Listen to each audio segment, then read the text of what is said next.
Hi, this is the Minister Mayhem. Once again with another version of Let's Talk.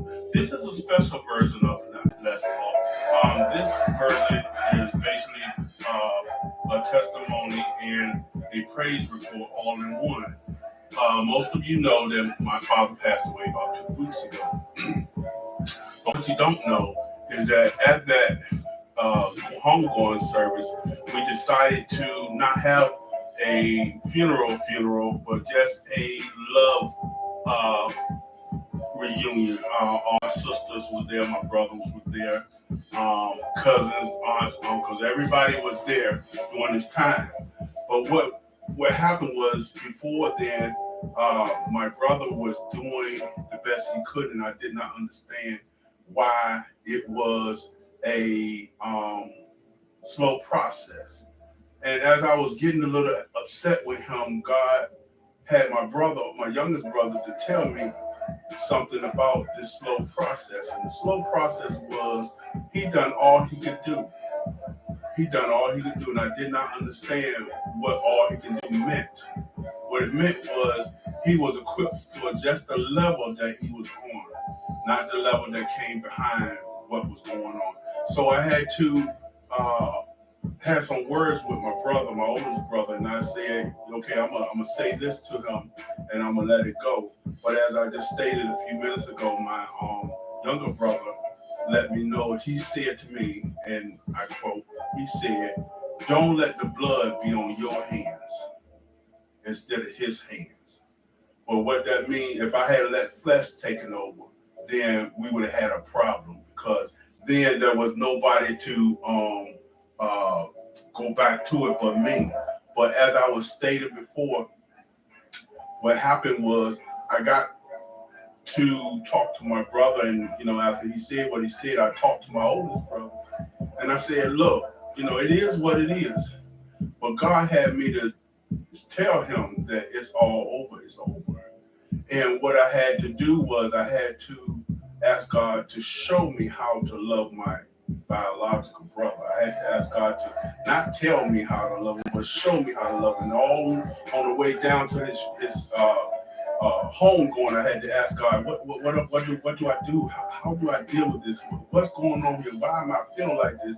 And as I was going down to get to bury my father, the Lord said, stand in front of him and hug him and let him know it's okay. It's all right. You've done all you can do.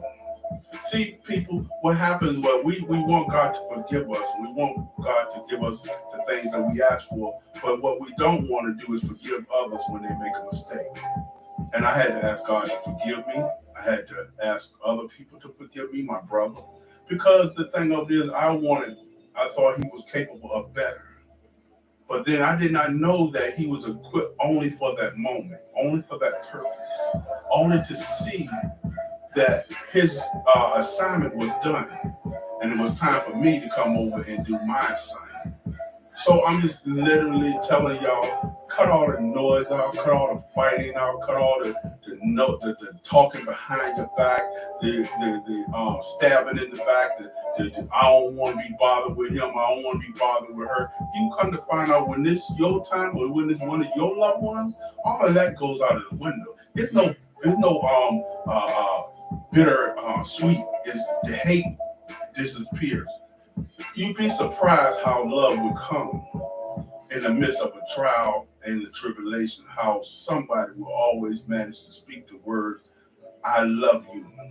And here we see Jesus loved the world, God loved the world, that he gave his only begotten son, so that we may have a right to the tree of life.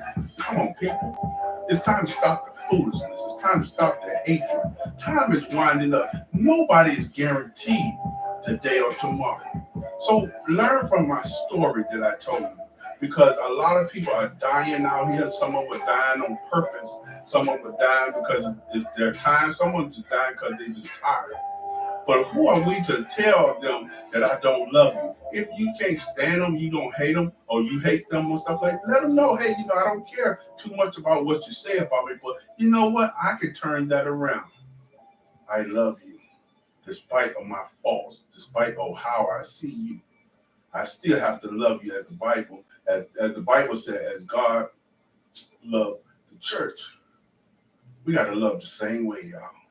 There's nothing different under the sun. We have to learn how to leave foolishness alone because the time is winding up, as I just said. So do me a favor. Stop worrying about what that person done to you or how they see you. Let them see the love in you. Let them see how much you have grown spiritually and mentally and physically, that you can overcome such things as this. But I tell you this much as closing of my segment. Understand this one thing if you don't understand nothing else I ever say. Your turn will come too. And you want somebody to forgive you because, see, forgiveness is the only way, or one of the ways, you're going to be able to get into heaven. Because everything that somebody done, you have to learn how to forgive them. The thing that you done, you have to learn how to forgive yourself. But the thing of it is, don't let it be said too late. Because once it's too late, they can't hear you, they can't see you, they can't touch you, they can't smell you, they can't do anything. So take it from me, the Minister Mayhem, that even I had to come down and realize I am human. I make mistakes. But I love my father enough to tell him before he got ready to leave here, Dad, forgive me for everything that I didn't do, that I did do, and I didn't have time to do. That's the thing, people, especially men. If your father's still living, or your mother's your father, or your sister's your father, or your brother's your father, in your eyes, don't wait till something happens before you tell them, I love you. This is the Minister of Mayhem out for this segment. Y'all have a good one. Come back and see me, you hear?